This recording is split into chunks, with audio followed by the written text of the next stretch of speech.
Baka hindi guminhawa, baka mahirapan, or comfort giverlessness.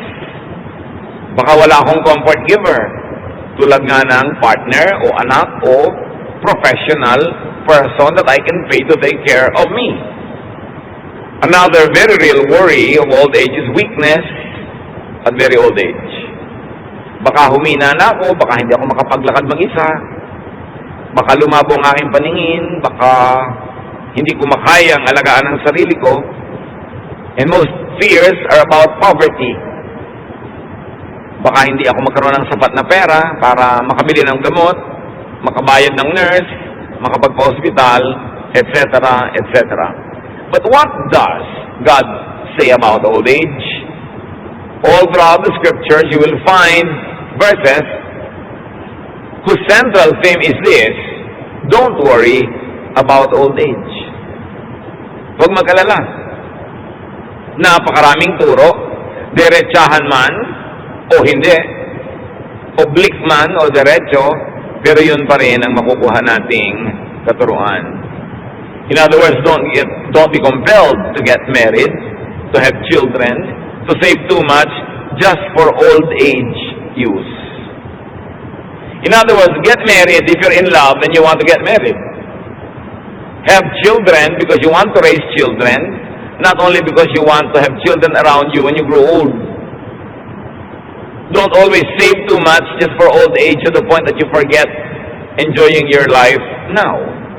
Now, why not be compelled to do all this?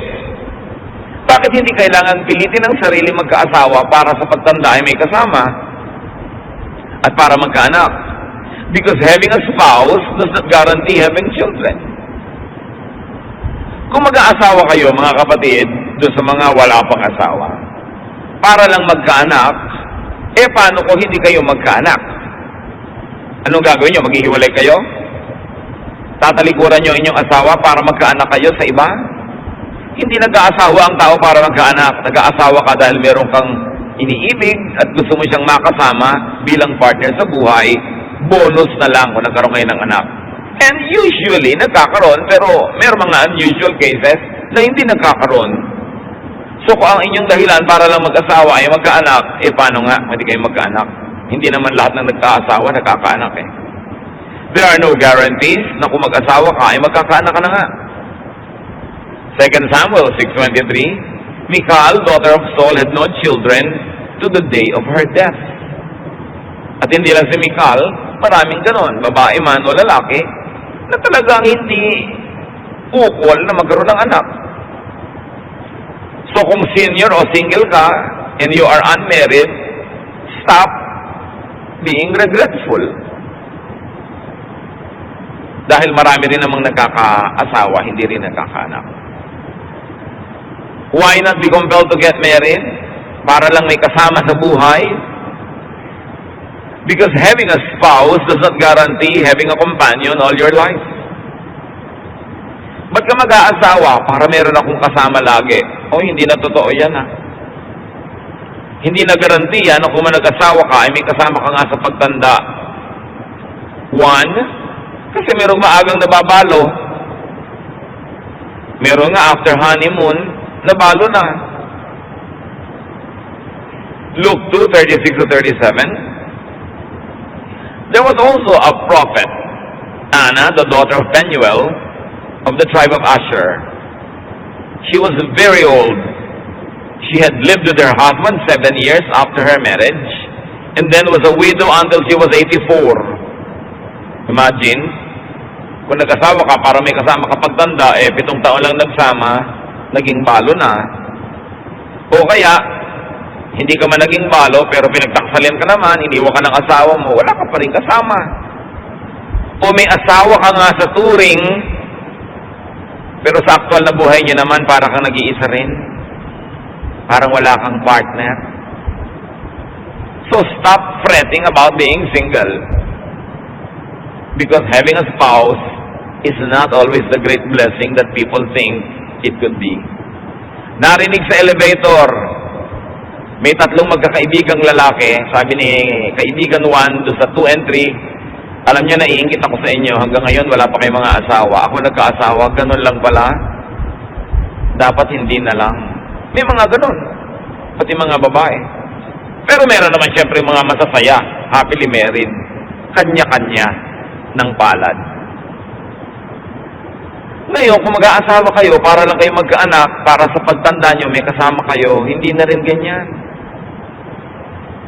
Having children does not guarantee having companions at old age. Lalo ngayon, uso yung pag-abroad, uso yung paninirahan sa ibang bansa. Misa nga, 5 anak mo, wala lahat eh. Darating na lang sa burol. O kung ikaw ay nakaratay. Pero pag nadalaw ka, habang nakaratay ka, huwag mo nang asahan darating pa sa burol. Sayang ang miles. Mahal ang pasahe, o kaya hindi papayagan sa trabaho na mag-leave ng sunod-sunod.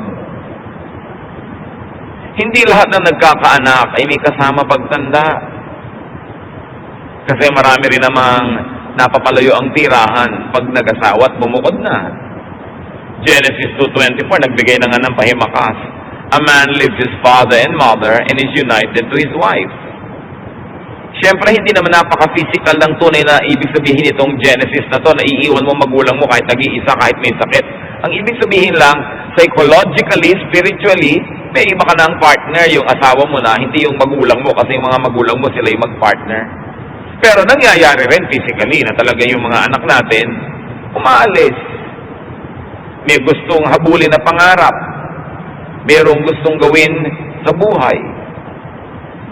O kaya may anak ka nga, nung nag-asawa, naagaw na ng manugang, hindi mo na nabalitaan pa ang anak mo. O kaya very sadly, may anak ka nga, gusto mo magkaanak para may kasama ka pagtanda, pero nauna pa sa iyong sumakabilang buhay. Ikaw pa ang naglibing ng anak. O kaya, may anak ka nga, at buhay na buhay pero hindi mo maapuhap, hindi mo maasahan, para ka ring walang anak. Isa pa, huwag kayong magpipilitan magkaanak para lang magkaroon ng tagapag-alaga. Because having children does not guarantee having comforters or comfort givers. Hindi ko man nagkakaanak, gumiginhawa. Minsan nga hanggang pagtanda, yung magulang pa ang nagtataguyod sa anak. May mga anak na alagain. Minsan kasi yung kalusugan nila. Sila ay special children, pinanganak. Aalagaan mo hanggang kamatayan mo na ang pag-aalaga dahil meron silang kalagayang espesyal, kakaiba. O may mga anak naman na ang tanda-tanda na, sa'yo pa nakasandal, sa'yo pa nakaasa, problema pa rin. Ang tanda-tanda mo na, dumadalaw ka pa sa bilibid kasi nakulong pa doon dahil kung ano-ano pa yung ginawa. Hindi ko man nagkakaanak ang tao, ibig sabihin giginhawa siya. So huwag nag-aasawa, huwag magkakaroon ng anak dahil lang paghahanda mo sa pagtanda. Paano kung nabigo ka? Dapat nag-aasawa ka dahil gusto mong mahalin ang isang tao all your life. Nagkakaroon ka ng anak dahil gusto mong mag-aruga at pagka naarugaan mo ay pawalan mo para yung buhay niya ay maipambuhay niya. Hindi itatali mo sa tabi mo para ka lang niya laging intindihin. Deuteronomy 21:18-20. If someone has a stubborn and rebellious son who does not obey his father and mother and will not listen to them when they discipline him, his father and mother shall take hold of him and bring him to the elders at the gate of his town. They shall say to the elders, "This son of ours is stubborn and rebellious. He will not obey us. He is a glutton and a drunkard." So isa lang na mga biblical examples na maraming mga anak hindi pabagaan kundi pabigat sa magulang. Mag-aanak ka dahil handa kang mapabigatan din, hindi yung maiinis ka pag yun ang nangyari dahil ang inaasahan mo lang naman pala, kaya ka nagkaroon ng anak para ka guminhawa. Paano nga kung baliktad ang mag-anak? Having a spouse and children does not guarantee enjoyment of security and happiness. Kaya lagi kong idinidiin sa mga gusto mag-asawa. Bakit mo gusto mag-asawa? Para po ako mabuo. Aba, paano kung bawasan ka pa lalo niya nga pa pangasawa mo? At hindi ka nabuo, nabawasan pa. Nag-aasawa ka dahil gusto mong magbigay, hindi para gusto mong tumanggap o mabuo. Para kung nagbigay ka ng nagbigay, hindi ka ma-disappoint, handa ka. At ngayon, kung nabaligtad na ikaw pa'y binibigyan, edi bonus yun, nagpasalamat ka. Pero huwag yun ang asahan mo lagi. Minsan, sila pang pinagbubuhatan ng hirap at kapahamakan. May maririnig ka pang isang napakamiserableng ginang na sinasabi sa high school friend niya na tumandang dalaga, alam mo, mabuti ka pa kaysa sa akin. Siguro, malungkot ka madalas, pero hindi ka naman miserable. Iba naman yung malungkot, iba yung miserable. Sa pagkakaroon ng mga tagapagmana, anong sabi ni Solomon? Ecclesiastes 2:18-19, I hated all the things I had toiled for under the sun, because I must leave them to the one who comes after me. And who knows whether that person will be wise or foolish. Yet they will have control over all the fruit of my toil into which I have poured my effort and skill under the sun. This too is meaningless. Maraming anak tong si Solomon. Pero sabi niya, alam nyo, yung naiisip ko kung gaano ako naghirap magpundar. Nagdaramdam ako na isipin kung anong pagwawaldas ang pwedeng gawin ng mga anak kong pamamanahan ko. Meron nga tayong kilala, sikat na tao, nagpalaki ng mga anak sa magandang paraan. Nung matanda na siya, medyo naghirap. Hindi naman todo, mahirap-hirap lang. Pero may bisyo pa yung isang anak. Naghihirap yung ama, nakahiga, nakaratay, may oxygen. Alam niyo yung ginagawa ng anak? Tinatanggal yung oxygen at ibinibenta sa iba. Dahil nagda-drugs. Kaya pagka buhay na buhay ka, hindi ka lang makagalaw, binubunot yung oxygen mo. Di ba mabuti pa sana, hindi ka nalang nagkaanak. Baka yun ang isipin mo. So, hindi lahat ng mga pag-aasawa at pagkakaroon ng anak ay katuparan ng ating mga fantasy sa buhay. Ngayon, marami naman, lagi natatakot tumanda. Halos ayaw nang gumastos, ipon ng ipon, pambili ng mga kung ano-anong gamot na ini-imagine niyang kakailanganin niya pagtanda. But no one is guaranteed to live up to old age. Minsan may kausap ka, anong kinakatakot mo pagtanda? Nakakatiyak ka ba na mabubuhay ka pa next month? Natakot na takot ka sa isang bagay na hindi ka naman tiyak kung makakarating ka nga doon. Wala rin namang guarantee na tatanda lahat ng tao. Kaya mga iba, natatakot ako, baka magkasakit ako ng kung ano na pagtanda ko. Kung tatanda ka, yun man ang problemahin mo kung aabot ka ron. Kasi merong mga maagang sumasakabilang buhay. Ecclesiastes 7:16-17, do not be over-righteous, neither be over-wise. Why destroy yourself? Do not be over-wicked, and do not be a fool. Why die before your time? So it is possible that our lifestyle can kill us before our appointed time. At sino daw yun? Yung sobrang righteous, at sobrang matalino, at yung sobrang masama. Ibig sabihin lang ni Solomon, basta sobra. Kahit sobrang relihiyon, kahit sobrang kasamaan, kabutihan, hindi yan makakabuti sa'yo. Huwag kang extremist. So being afraid of old age could be a waste of energy because you are not even sure that you'll get there. Malay mo ba kung aabot ka pa dun? Hindi naman tayo sure. Therefore, huwag laging problemahin mga kapatid ang pagtanda at pagkakasakit. Hindi naman sure natatanda ka at magkakasakit pa. Yung mga nagtandaan na sa ating paligid at nakakaranas, edi mapalad kayo kung pinahaba ng Panginoon ang inyong buhay. Pero yung mga ibang hindi pa nakakarating dyan, don't over-worry. You are not sure if you'd get there or not. Malay mo naman, mag-to-die is gain ka agad. Although, huwag naman sana. At mag-to-live is Christ ka pa na mahaba. But no one is sure. Pero sa kaiisip mo, tungkol dyan, daig mo pa ang tumanda na nga at nagkasakit in advance. Yung hindi pa tumatanda na walang iniisip kundi yung pagtanda niya, tumanda ka na sa kalooban mo at sa puso. Naagawan mo na ang sarili mo ng oras na ma-enjoy yung ngayon kasi lagi ka nag-iisip ng bukas. Ecclesiastes 9:12, no one knows when their hour will come. Walang nakakaalam kung kailan ang oras yan. Ngayon, mga kapatid, let's do a little computation. Kung magkasakit ka man at manghina, let's say at age 80. Let's say at age 80. At let's say, at age 80, nagkasakit ka ng hina at inabot ka ng mga 2 taon na mahina at may sakit bago ka sumalangit. Ibig sabihin nun, may 70 years kang nauna na hindi ka mahina at matanda. Let's say at 80 nangyari. Let's say, may 78 kang very good years. Tapos ng 79, nung 80, nang hina ka na. Hindi ka pa inabot, let's say, ng 80. 79, nagkasakit ka, naratay, nang hina. And in 2 years, pagdilat mo may nakita mo na ang Panginoon. Ibig sabihin ay minawi ka na mula dito. Ano na ba naman yung 2 years of illness? Hindi ko yan minamaliit, mga kapatid. Pero isipin nyo yung arithmetic. Ano na ba yung 2 years of aloneness kung nag-iisa ka naman sa buhay?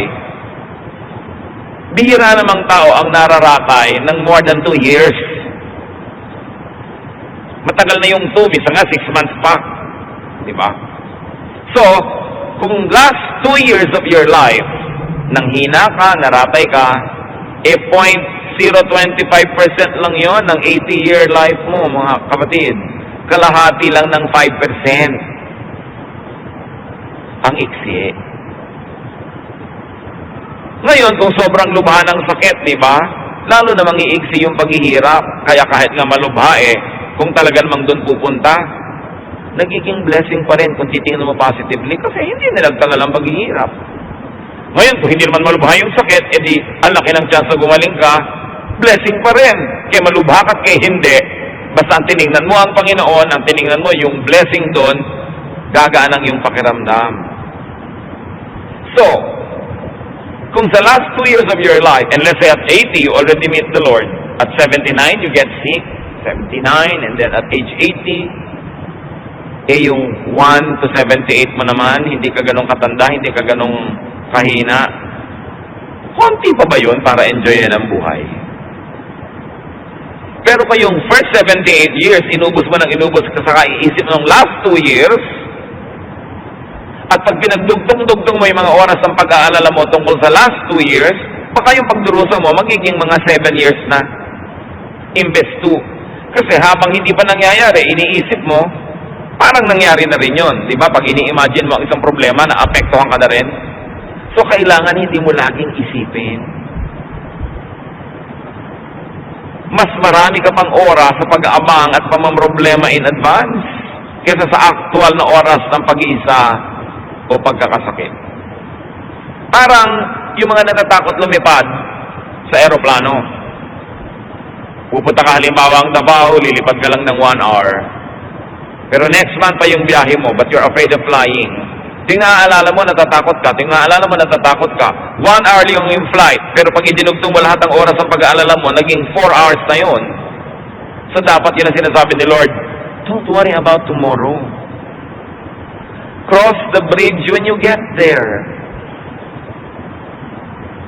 Isipin na lang kung natatakot ka sa sakit, kung mas malala, mas mabilis ang departure. Total, hindi na rin lang naman gagaling, di ba? Mabuti na rin mabilis-bilis. Para sa iyo at para sa lahat ng concerned. Ngayon, kung hindi naman malala at hindi mabilis, hindi lalong mainam, gagaling ka pa. Kahit saan ka sumuling, pag si Lord ang tititigan mo at ang kanyang mga pangako, ang kanyang presensya, ang iyong pangahawakan, gagaan. Kundi man lubos na matanggal yung bigat. So anong mahalaga, mga kapatid? Sa buhay na ito, enjoyin ang mas mahabang panahon na tayo ay malakas at hindi nakaratay. Sandali lang naman yung ratay na yun Huwag i-fast forward. Huwag laging abang-abangan at tingnan-tingnan. Kahit nga panahon ng kahinaan at kahirapan, hanggang pwede ay hanapan pa rin ang kasiyahan. Halimbawa, dumating yung oras na ikay malungkot, ikaw ay may sakit, ikaw ay mahina, ikay nakaratay, mag-imbento ka pa rin ng kasiyahan, kapatid.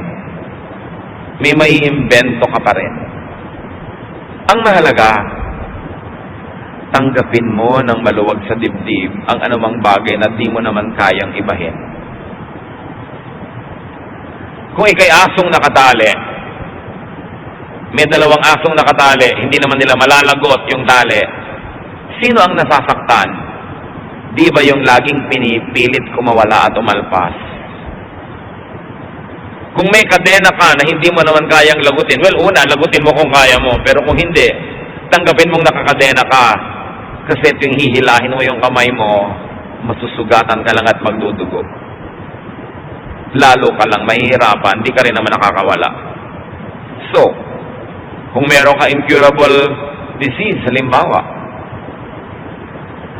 humingi ka ng lakas sa Panginoon na matanggap mo yun sa kalooban mo para hindi ka nakikipaglaban sa katotohanan na hindi mo naman mapapalitan.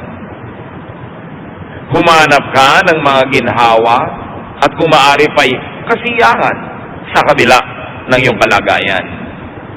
Kasi sa kalagayan na yun, kung hindi ka hahanap ng ginhawa at kasiyahan, sigurado magmumukmuk ka, madedepress ka, malulungkot ka, mas madadali ka lang. Ecclesiastes 11:8, however many years a man may live, let them enjoy them all. Ilan man daw taon ang ibigay sa iyo ng Diyos? 5, 10, 80, 90, enjoy them all. At alam nyo na hindi yung automatic ang pag-enjoy. Iginigit mo yan. Iniimbento, pinipilit, ipinaglalaban. So anong enjoyment ng isang taong hindi makabangon at nakaratay? Imbento ka. Ang dami mo ngayong oras manalangin. Baka lahat ng hindi mo na ipanalangin nung busy ka, ngayon maipanalangin mo na. Kung ikaw naman ay nakakarinig, pwede ka makarinig pa ng mga musika, makinig ka ng mga e-books. Kung nakakakita ka nakakarinig, pwede ka magmanood ng kung ano-anong bagay na ma-enjoy mo sa buhay. Meron ka ring ministry kahit na-paralyze ka pa because ang mind mo naman hindi paralyzed. You can think, you can pray. Some people can write, some people can paint. May kilala pa nga tayong babaeng ipinanganak na ang mga kamay niya hindi niya magamit talaga dahil may defecto. Aba, nagpe-painting pa siya ngayon. Paa ang ginagamit. At daig pa yung may mga kamay magpinta. Umimbento ng saya. Gumawa ng paraan. Nasa sa atin yan. Kung anong gagawin natin doon sa mga di naman natin kayang palitan o iwasan na naka-assign sa ating buhay. So saan man tayo naroong kalagayan, live well. Para kung dumating ang kahinaan, dumating ang pagtanda na hindi ka naging malakas, wala kang panghihinayang. Dahil nakapamuhay ka naman ng tama, ng maayos, at ng masaya. Kaya mga kapatid, huwag nating pipigilan o haharangan yung mga tao who are trying to have fun, who are trying to pursue their interests, their hobbies, their dreams. Dahil hindi naman natin alam kung gaano pa karaming oras meron sila para gawin yon. Hindi natin alam kung itong layas na tao na to na napakahilig mamasyal ay bigla na lang palang mapaparalyze.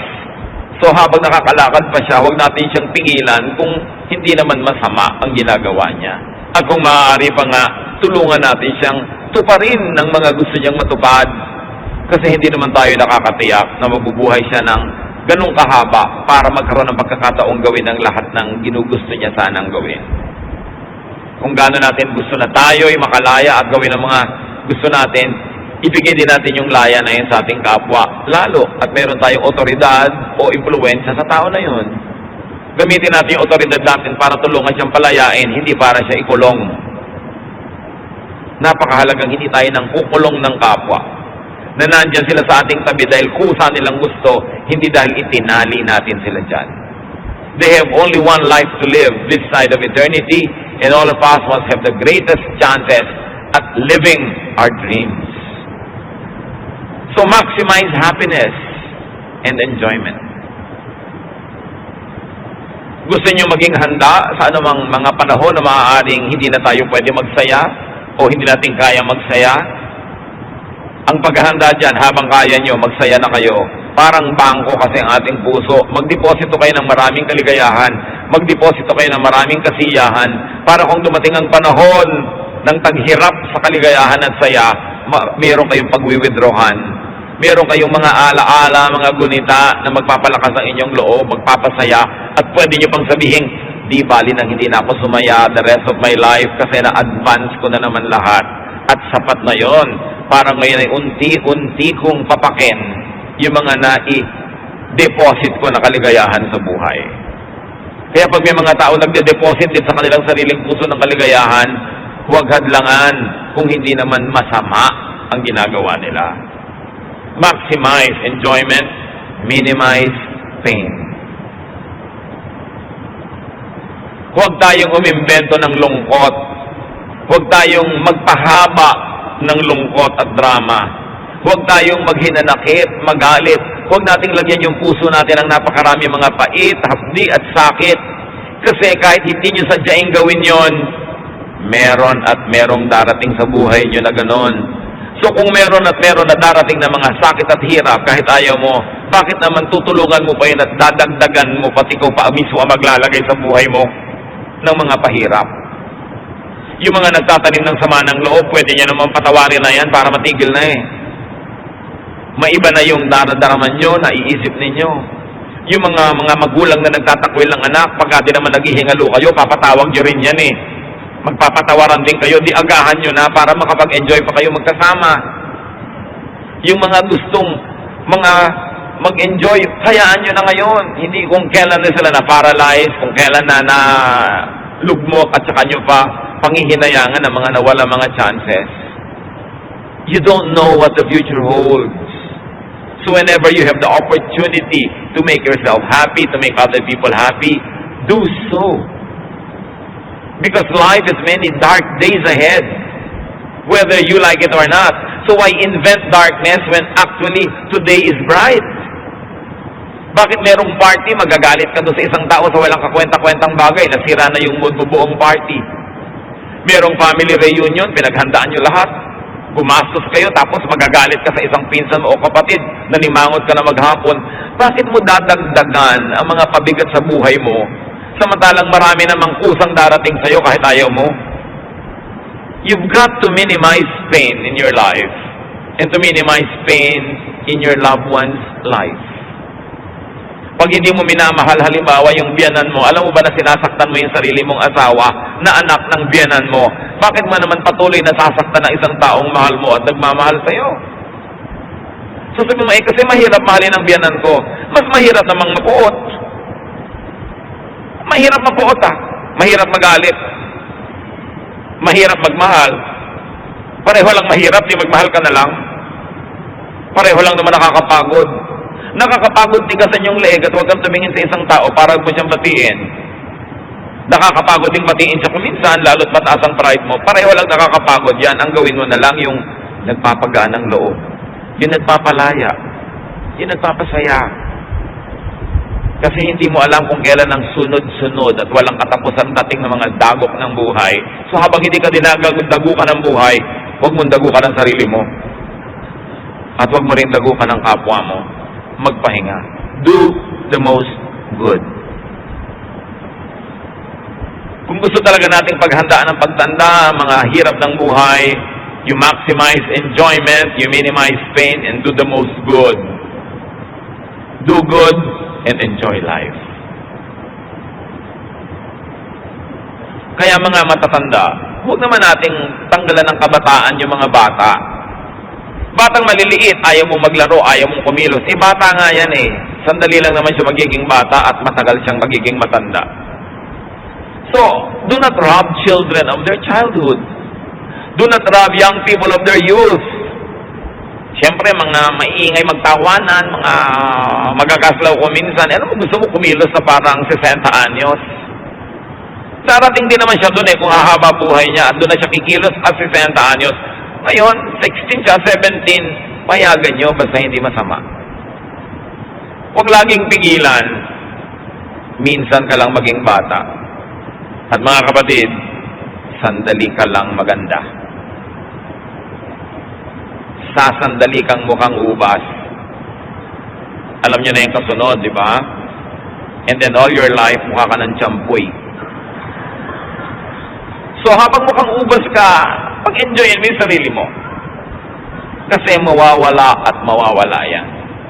Kaya nga yung mga dating ubas na nagiging tiyampoy tapos gagawa ng paraan para magmukhang bata, nagmumukha namang manikin. Kaya habang bata ka, enjoy life. Basta huwag masama. Dumating mo ng katandaan at kahinaan, super panalo ka pa rin sa bottom line. Why? Kasi mas mahaba ang panahong bata ka at malakas. Sandali ka lang mahina kasi pag sobrang hina ka na, di ba, malapit ka ng sumalangit. Sandali lang yun. Mas matagal yung marami kang pwedeng gawin. Ecclesiastes 2:24, anong sabi ng pinakamatalinong tao na binigyan ng Diyos ng runong? A person can do nothing better than to eat and drink and find satisfaction in their own toil. Naka-emphasize yung own toil, ha? Mag-enjoy ka, magsaya ka sa bunga ng sarili mo pinaghirapan. Hindi sa pinaghirapan ng iba. Pero pag pinaghirapan mo, enjoyin mo. Meron tayo mga kilala, ang dilim-dilim ng bahay sa pagtitipid sa kuryente. Bumili pa daw ng mga bumbilya. Ayaw naman mabuksan. Tapos nung mamatay-matay, ang dami palang kayamanang pinag-agaw-agawan ng mga nagmana. Pero siya ang dilim ng buhay niya. At sa Amerika, merong mga matatanda na ang lamig-lamig ng bahay kahit winter, nagtitipid sa heater, may ibabayad naman. Bakit? Dito sa atin, personally, meron ako mga kilalang talaga namang ang pagtitipid. Mula pa nung matutong magsalita, ang sinasabi agad, oy, magtipid. Magtipid. Magtipid. Hindi na guminhawa hanggang mamatay. O ano ngayon? Ano nangyari sa katitipid? Basta live to the fullest habang may chance. Enjoy lang pag may time. Diba? Ecclesiastes 9:7, go, eat your food with gladness, and drink your wine with a joyful heart, for God has already approved what you do. Pag pinaunlad ka na ng Panginoon, bihayaan niyang magkaroon ka ng mga kabuhayan, ibig sabihin, gusto ka rin niya mag-enjoy. Huwag puro pag-iimpok. Siyempre mag-iimpok ka proportionately. Paghahanda mo rin yon. Pero huwag sobra. Malay mo naman, hindi ka na tumanda para magastos yung inimpok mo. Pag nanghina ka sa old age, di humiga. Problema ba yon? May likod ka naman. Pag sinundo ka na ng mga anghel, di sumama. Ibang enjoyment naman yon. Huwag mong kalabanin yung kamatayan kasi lahat naman namatay. Si Jesus nga namatay, ikaw pa ba? Ang mga pharaoh sa Egypt, namatay. Ang mga emperor sa Roma, namatay. Wala namang nabuhay forever. Merong eternal life sa kabila. Pero para ka makarating doon, tatawid ka. Huwag ka laging matakot mamatay. Ang atupagin mo, mag-enjoy ka sa buhay, pag-enjoyin mo yung iba, do the maximum good to others, serve God, at pagka tinawag ka na ng Diyos, sabihin mo, present. Philippians 1:21, to live is Christ, and to die is gain. Akala ng iba, yung to live is Christ na yan, ibig sabihin puro relihiyon, puro pagtitiis, puro paghihirap.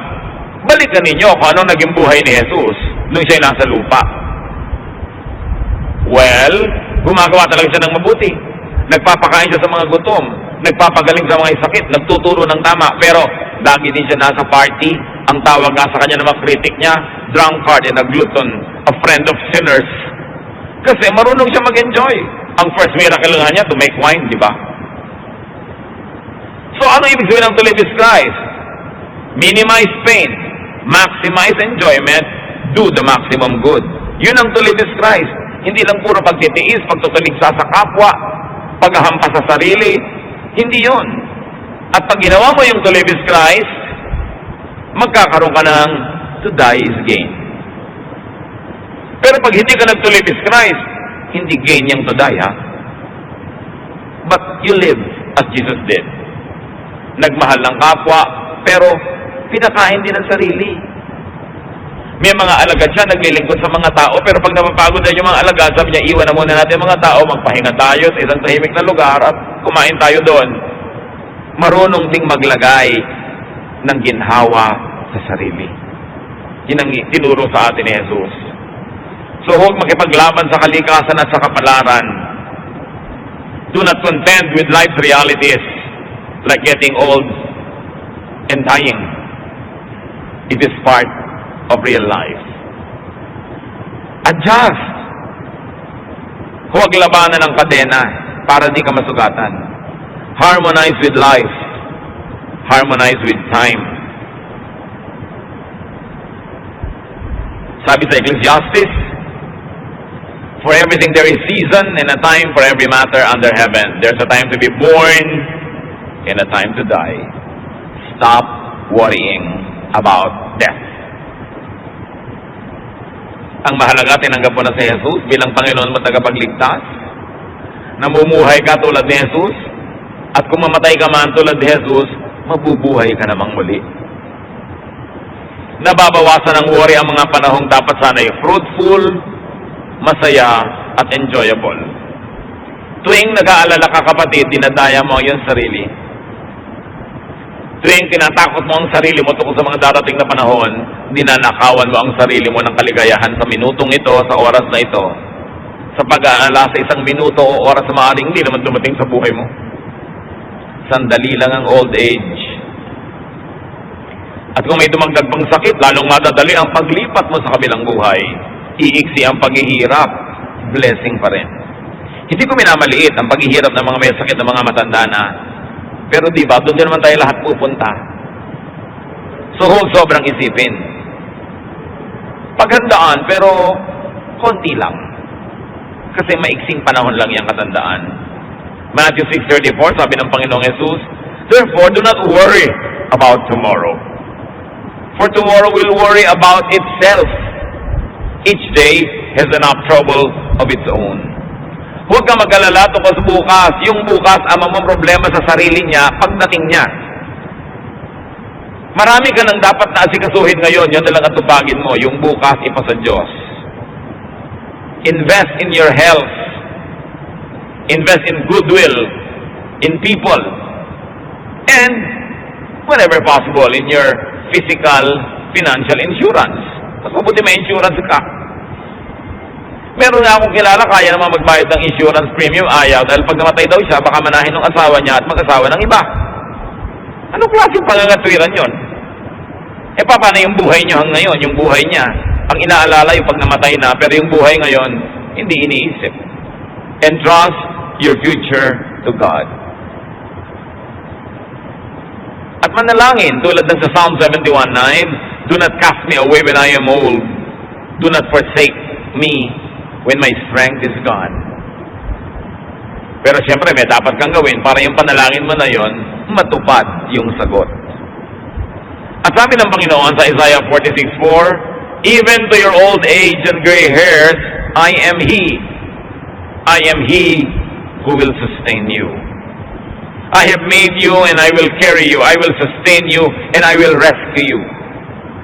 Sinong kausap dito ng Diyos originally? Ang kanyang mga hirang. Pero hirang din naman tayo ng Panginoon. Because in Jesus we are all children of God. So ang ganito mga pangako ay maaari nating angkinin. Ngayon, mabalik tayo sa usapan ng pag-aasawa. Of course, get married and have children. But if and only if you are up to it. Alam niyo sa mga mathematics, yung mga if na yan, mahalaga lalo kung double F, if and only if you are up to it. Mag-asawa ka only if you're cut out for it, if you're suited to it, if you are destined for it, kung bagay sa'yo. Hindi lahat ng tao bagay mag-asawa.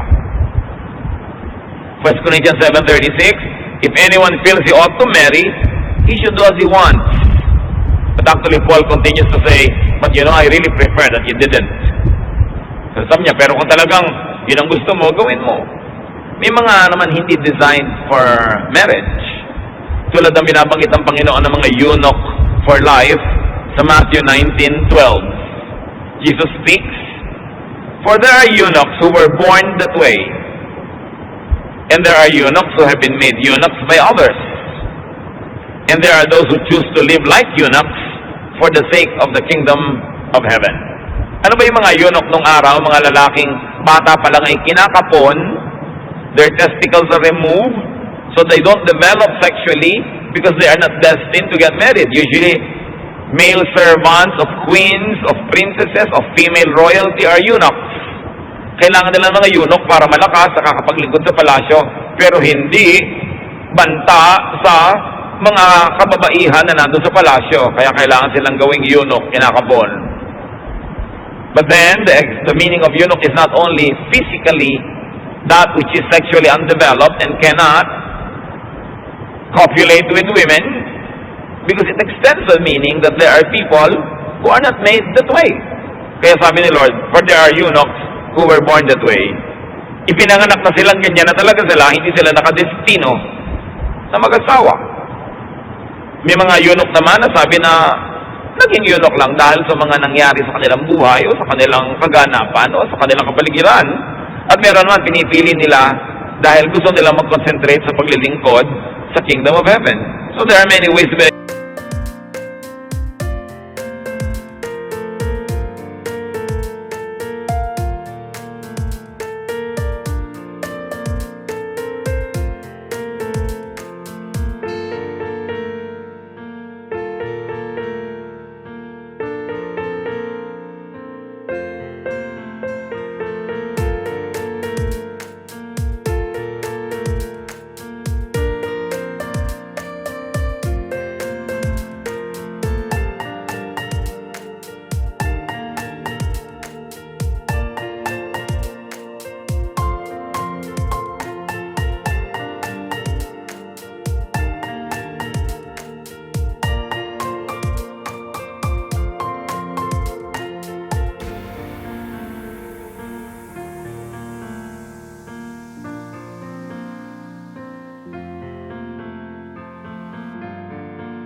Eunuch, pero may mga tinatawag na born that way.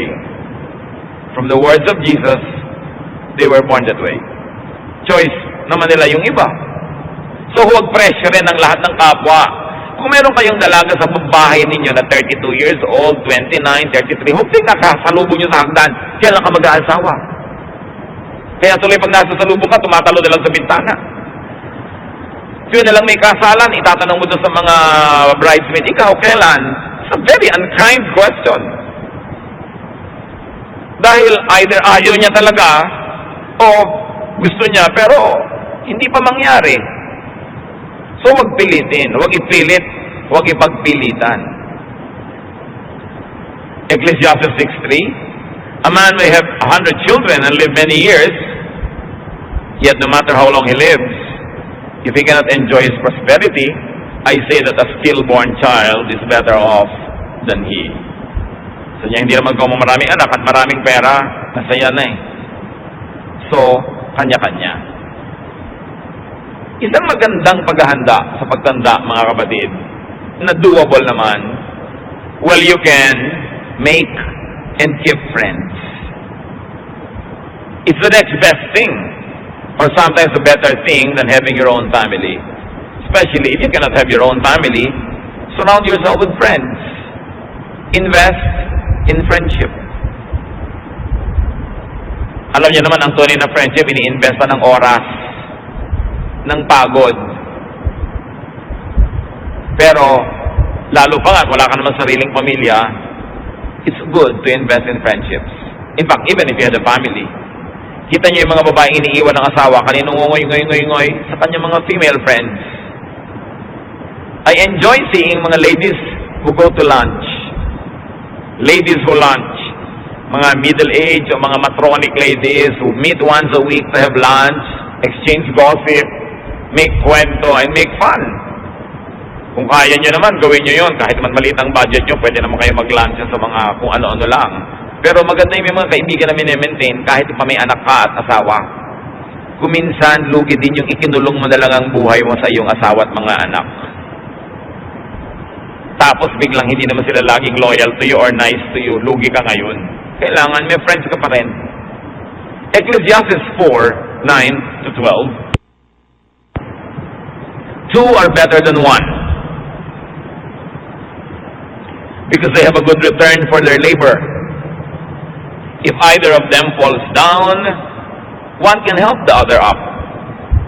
But pity anyone who falls and has no one to help them up. Also, if two lie down together, they will keep warm. But how can one keep warm alone? Though one may be overpowered, two can defend themselves. A cord of 3 strands is not quickly broken. Maganda yung pag-explain ni Solomon kung bakit mahalagang may kaibigan. Lagi daw mabuting dalawa kayo kaysa isa lang. Pag natumba yung isa, merong aalalay, may dadampot man lang. At kung meron kayong kalaban, you can watch each other's back. Mas mahirap gapiin ang may kakampi kaysa nag-iisa lang. So mamuhay tayo mga kapatid sa paraan na magkakaroon tayo ng kaibigan at ma-maintain natin ang kaibigan dahil maganda yung ugali natin. Laging mabuting may kaibigan. Proverbs 17:17, a friend loves at all times, and a brother is born for adversity. So get loved by a friend. Love a friend. Kaya may anak ka pa, kaya may asawa ka, iba na yung may kadamay ka. May sumbungan ka tungkol sa asawa mo o tungkol sa anak mo. Mga kapatid, walang kwenta yung may kaibigan ka tapos wala kayong ginawa kundi magpayamangan tungkol sa inyong mga asawa at mga anak. Hindi magtatagal ang friendship nyo. Pag lagi mong ipinagyamang yung asawa mo sa kumari mo, biglang naagaw na ng kumari mo ang asawa mo. Kailangan hindi na kayo nagpapa-impress. Boring na yung matagal na kayong magkakilala tapos wala pa kayong ginawa kundi magpa-impress sa isa't isa. Relax. Admit, accept your imperfection, and accept and admit also that others are imperfect. Nakakapagod magpa-impress. Dapat kung nagpapa-impress ka sa tao, sa job interview lang yan, o sa first few days of your acquaintance. And then tanggalin mo na yung mga maskara at magpakatotoo ka na. Kung ayaw niya sa'yo, magkaalaman na kayo habang maaga para huwag kayo magsayang ng oras.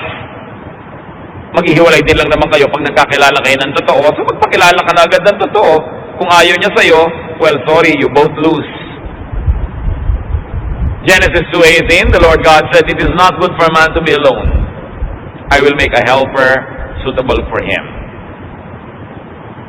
So, you don't make people alone, especially if you have a responsibility. Be a partner to your spouse. Kung nagpakasal ka, nagpakasal din sa iyo ang pinakasalan mo, kapatid, huwag mo siyang biguin. Kailangan may partner siya in your person. Do not neglect your wife or your husband. Kasi nagpakasalan kayo pareho para maging partner ng isa't isa. When you are not beside your spouse, you are probably in the wrong place. And then what will make it worse is that your spouse might have to find someone else to stand in your vacant spot. And then another wrong person will be in another wrong place. Hindi na matapos-tapos yung mga wrong na ginagawa ng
ibang tao. Kaya ayaw mo, kaya hindi, may asawa ka, pananagutan mo yan. Samahan mo siya. Be a child to your parents. Anak ka ng magulang mo, magpakaanak ka. Alam mo dapat kung kailan ka nandun, lalo kung ang magulang mo hindi demanding, may laya ka naman, gamitin mo yung laya mo para maging loving and supportive of your parents. Be a helper to those who are alone, or especially who are old, or sick, and weak. Sabi ni Lord, it is not good for man to be alone. Hindi lang yan in the context of marriage. If you are a child of God and you see people who are alone, you provide them with company. That's part of your Christian love. You invite them into your home. You visit them when they are sick. You help them in their need because it is not good for man to be alone. Kung hindi ka nangangailangan ng damay, ibig sabihin you are sufficient, ikaw naman ang dumamay sa iba. And brothers and sisters, allow people to be together. May mga magulang naman, sila pang hadlang sa married life ng kanilang mga anak. Pinagkaaway yung anak at yung manugang. May ganon. Nag-asawa na yung anak nyo, hayaan nyo silang mag-enjoy sa kanyang marriage. Huwag kayong laging maging issue. Huwag kayong laging pumagitan sa anak nyo at manugang nyo dahil ang partner nyo yung asawa nyo, hindi yung anak nyo. So pag ikinasal na sila, luwagan, ibigay dun sa asawa. Huwag ipagkait. Kailangan payagan nyo silang mag-enjoy together dahil minsan din lang silang mabuhay. At hanggat hindi masama ang ginagawa ng mga tao, ipagbunyin ninyo kung may nagmamahalan, kung may magkaibigan, kung may magka-partner, basta hindi masama. Ipagsaya nyo that there are two less lonely people in the world. Hindi naiinggit ka, nagagalit ka, wala kang gusto kundi paghiwalayin sila. Help others not to be so alone. Especially your parents, your elders, your relatives, your friends. And mind you, young people, especially the friend of your parents, ariin nyo rin sila mga magulang nyo. Sa case ni Haring David, nung matanda na siya, may nararamdaman, laging giniginaw. Alam niyo yung ginawa ng mga tao? 1 Kings 1:2. His attendant said to him, "Let us look for a young virgin to serve the king and take care of him. She can lie beside him so that our Lord the King may keep warm." Nakita niyo ang kanilang pag-aalaga doon sa matanda, binigyan pa ng katabi para uminit ang kanyang giniginaw na katawan. Magkatanda-tanda na ni David, pero inaalagaan pa rin nila. Ngayon, mga lolo at lola dito, huwag na kayong umasa na bibigyan kayo ng mga dalagita at 15 anyos ng mga tao sa paligid. Hindi naman kayo si Haring David. No? Pero, ibig sabihin lang, kung ano yung substitute, kung ano yung pwedeng ibigay.